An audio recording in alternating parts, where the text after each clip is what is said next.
শুভ সকাল বন্ধুরা, কেমন আছো সবাই? মনীষ সংসারে আরেকটি নতুন ব্লগে সকলকে স্বাগত জানাই। আজকের দিনটা হচ্ছে বুধবার আর এখন সকাল ওই 7:15 মতো বাজে। এখন থেকেই আজকের ব্লগটি আমি শুরু করলাম। পুরো ব্লগটির সাথে থেকো, আশা করছি তোমাদের প্রতিদিনের মতো আজকের ব্লগটাও বেশ ভালো লাগবে। ঘুম থেকে উঠেছি বেশ অনেকক্ষণ আগে, মেন দরজায় জল দেওয়া আর আজকেও জলগুলো ভরার ছিল অনেকগুলো, সেগুলো ভরে নিয়েছি। আর ব্রাশ করে এসে তারপর হচ্ছে আজকে বললাম চাটা বসাই। বর এক্ষুনি আসলো ডিউটি থেকে, আর ডিউটি থেকে এসে তারপর ও গেল হচ্ছে এখন ব্রাশ করতে। তো চাটা এদিকে ফুটতে থাক। আর জানো তো বন্ধুরা, যখন পুরীতে গেছিলাম দোকানের চাগুলো না কেমন জানি লাগছিল। মানে ঘরে যেটা নিজের হাতে চাটা বানায় সেটা কিন্তু আলাদা, আর ওখানে কিন্তু চাগুলো ভীষণই কম মিষ্টি। আমরা আবার উপর থেকে চিনি দেওয়া করাচ্ছিলাম, তারপরে খেতে পারছিলাম। প্রথম যেদিন নিয়ে আসা হয় বা অন্য কোনো দোকানে যদি চা খাচ্ছিলাম সেখানে তো হয়তো প্রথমে বুঝতে পারছিলাম না, কিন্তু যেটা প্রতিদিন মানে সকালবেলাতে খাচ্ছিলাম, মানে আমরা যে রুমটা নিয়েছিলাম তার সামনে যেটা ছিল আর কি, তখন আমরা ওখানে চিনি দিয়ে তারপর চাটা নিয়ে আসছিলাম। যাই হোক, চা খাওয়াটা কমপ্লিট করে নিয়ে তারপর না এই যে মুড়ি খাওয়ার জন্য একটু রমা কলাই ছিল, তো রমা কলায় কয়েকটা আলু কেটে নিয়েছি। রমা কলায় আলু একটু নুন দিয়ে সেদ্ধ করতে বসিয়ে দেবো, কারণ তিথি স্কুলে যাবে, যদি মুড়ি খেয়ে যায় তাহলে হচ্ছে তার জন্য দিয়ে দিলাম। আর তার সাথে তো আমারও মুড়ি খাওয়া হবে। তো সকাল সকাল একটু সেদ্ধ হয়ে থাকলে না ওই চান টান করে এসে তারপর হচ্ছে পুজো দিয়ে এসে আবারও হচ্ছে টাইম লাগে সেদ্ধ হতে, কিন্তু সকালবেলা এখন সেদ্ধ করতে বসিয়ে দিলে সেদ্ধটা হয়ে থাকে, তাহলে হচ্ছে মুড়ি খাওয়ার সময় অতটা লেট হয়ে যায় না। যাই হোক, এখন ঘরেতে এসে হচ্ছে বিছানাটা ঝেড়ে নিয়েছি, আর এদিকে বললাম একটু ধুলোগুলো পরিষ্কার করে নিই। এখন তো বেশ কয়েকদিন হচ্ছে কি হচ্ছে, সকাল দিক করে রোদ দিচ্ছে ভালোই, কিন্তু ওই বিকাল দিক করে ঝড় বৃষ্টি এগুলো হচ্ছে, আর যে কারণে কিন্তু ঝড় বৃষ্টি হওয়ার কারণে প্রচণ্ড ধুলো আসছে ঘরে। আর পুরো জায়গা দেখো টিভি আর এইগুলো হচ্ছে শোকেস টোকেস খুব ধুলো ধুলো হয়ে গেছে। তো ভাবলাম একটু শুকনো কাপড়টা করে মুছে নিই।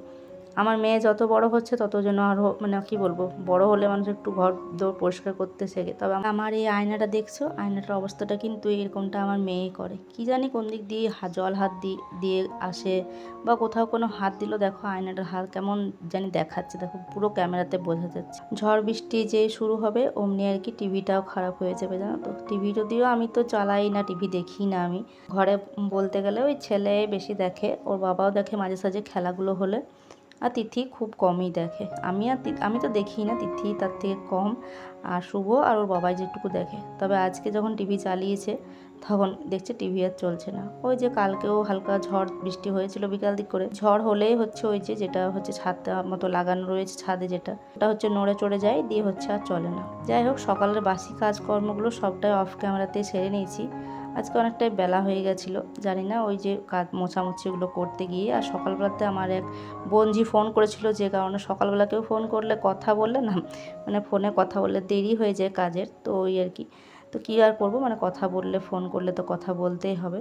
যাই হোক, কাজকর্ম হচ্ছে সেরে নিয়ে এখন পুজোর ওই যে বাসনগুলো ঠাকুরের ধুয়ে নিলাম।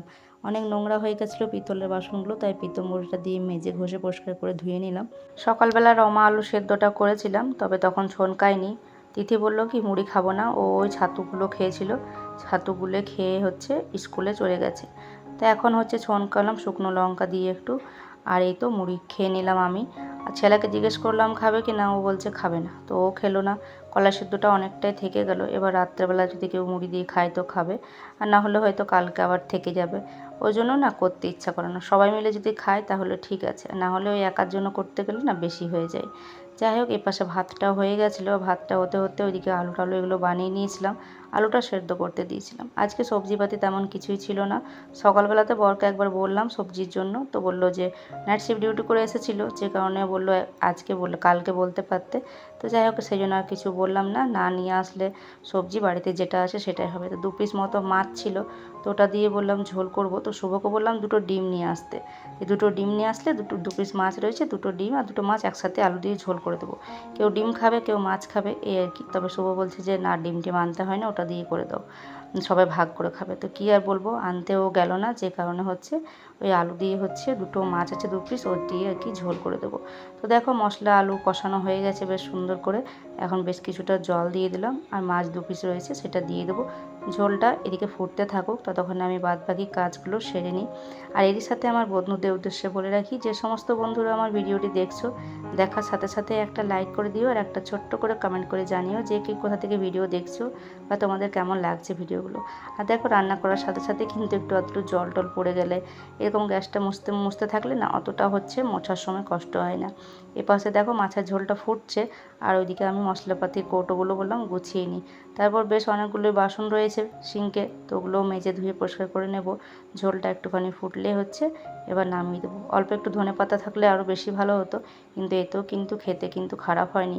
আলাদা রকমই আজকে ঝোলটার কিন্তু টেস্ট হয়েছিল। তো 2 পিস মাছ দিয়ে আলু দিয়ে ঝোল করলাম, আর অল্প একটু না চাটনি বানাবো। তো এই চাটনিটা না মানে রেডিমেড চাটনি, আম কাসুন্দি। এটা শুধুমাত্র একটুখানি হালকা একটু সামান্য তেল দিয়ে, আর ওটাতে হচ্ছে পাতলা করার জন্য, এটা যেহেতু খুব ঘন থাকে সেই পাতলা করার জন্য শুধুমাত্র কড়াইয়ে একটু দেওয়া।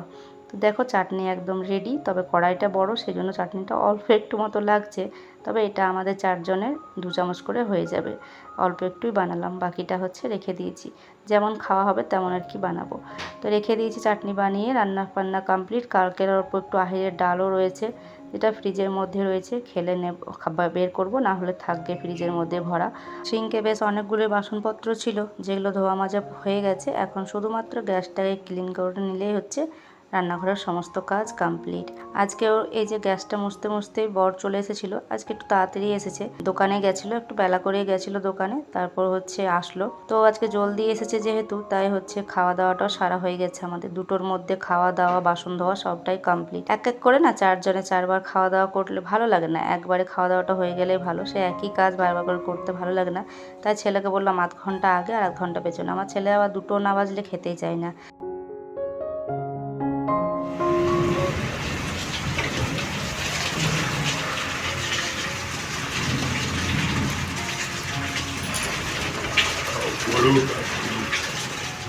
জামা কাপড়গুলো নিয়ে গিয়ে হচ্ছে গুছিয়ে একটুখানি শুয়েছিলাম, শুয়ে শুয়ে ফোন দেখছিলাম। জানি যে বিকেল মানে হচ্ছে আর কি, অমনি মেঘ করে আসছে, অন্ধকার করে হালকা আসছে, যে বোঝা যাচ্ছে যে মেঘ আসছে, ঝড় আসছে। তো সেই মতো আর কি সমস্ত জানলা দরজা যা অবস্থা বন্ধুরা।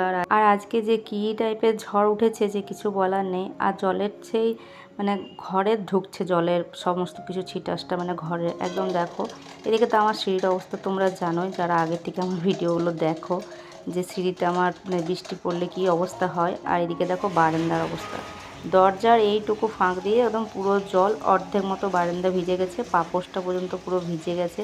মানে ছিটাসগুলো হচ্ছে ঘরের দিক দিয়ে আসছে, জানলা টানলার দিক দিয়েও জল একদম পুরো ঢুকছে ঘরের মধ্যে। যাই হোক, মেয়ের জন্য বেশিরভাগ টেনশন হচ্ছিল, স্কুল থেকে আসেনি, কারণ ওই সময়টাতেই মানে যখন যে সময়ও আসে সেই সময় বৃষ্টিটা নেমেছিল, যে কারণে অটো যেতে পারেনি, হয়তো আসেনি। সব বাচ্চাগুলো ওখানেই ছিল, সব যত বন্ধু ছিল ওদের সব কিছু আসলো। গিয়ে ফোন করলাম অটোকে, তো দেখলাম বৃষ্টি থেমে গেছে, তারপরেও কিন্তু আসার নাম নেই। তো বললো সবাইকে একসাথে নিয়ে যাব। 5টার সময় আসলো তিথি স্কুল থেকে।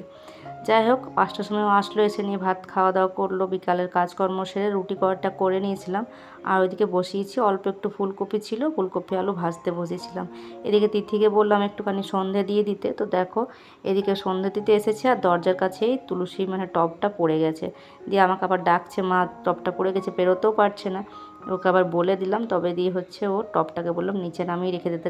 আবারও যদি রাত্রের দিকে কোনো সময় ঠিক নেই, ঝড় বৃষ্টি আসলে তখন আবারও পড়ে যাবে, যে কারণে টবটা নিচে রাখতে বললাম। আর এদিকে আমার আলু ফুলকপি ভাজাটা ঢাকা চাপা দিয়ে দিয়ে হচ্ছে ভাজতে থাকি। তো চলো ওটা এখন ভাজা ওইদিকে হতে থাক। আর এখন এ তো রাত্রি হচ্ছে 8টা বাজে। বর গেছিলো একটু ওই মোড় দিকে গেছিলো আর কি, তো চপ নিয়ে আসলো। তো ভেজিটেবল চপ নিয়ে এসেছে 2টো, আর 2টো নিয়ে এসেছে বলছে ক্যাপসিকাম। তো ক্যাপসিকামের চপটা সব দিন পাওয়া যায় না, সোয়াবিনটাই বেশি নিয়ে আসে। আর ছেলেমেয়েগুলো সোয়াবিনটাই বেশি পছন্দ করে, তবে আমার মেয়ে আবার আজকে বলছে খাবে না, কারণ ওর সোয়াবিনটাই বেশি পছন্দ। তবে আজকে ক্যাপসিকাম চপ নিয়ে এসেছে। তবে যে ঠেলাটা থেকে চপগুলো নিয়ে আসে ওখানে কিন্তু চপ সব সব চপই হচ্ছে নিরামিষ বানায়, তবে ভীষণই টেস্টি হয় চপগুলো। আর এই ক্যাপসিকাম চপটাই হচ্ছে আমি একটা খেলাম, আর শুভ একটা খেয়েছে। ওর বাবা আর তিথি হচ্ছে ভেজিটেবলটা বললো খাবে না তিথি, ওর বাবা একটা ভেজিটেবল বললো রুটি দিয়ে একবার আমাকে দিয়ে দিতে। আমি তো গরম গরম খেয়ে নিচ্ছি, আর এখন বরকে খেতে দিচ্ছি, কারণ ওর ডিউটি রয়েছে। তো ওকে অল্প একটু ভাজা দিয়েছি। সকালবেলা ও কলা সিদ্ধ মুড়ি খায়নি, তো এখন একটুখানি কলা সিদ্ধটা দেবো, তার সাথে তরকারিটাও রয়েছে ওটাও দেবো। এদিকে মেয়ে ভেজিটেবল চপটা খেলো না বলে আমি অর্ধেক আর শুভ অর্ধেক খেয়ে নিলাম। ভিডিওটা আমি এই পর্যন্তই রাখলাম। রাখলাম। পরের দিন আবার দেখা হচ্ছে নতুন ভিডিওর সাথে। যারা এখনও চ্যানেলটিকে সাবস্ক্রাইব করনি তারা প্লিজ সাবস্ক্রাইব করে পাশে থেকো।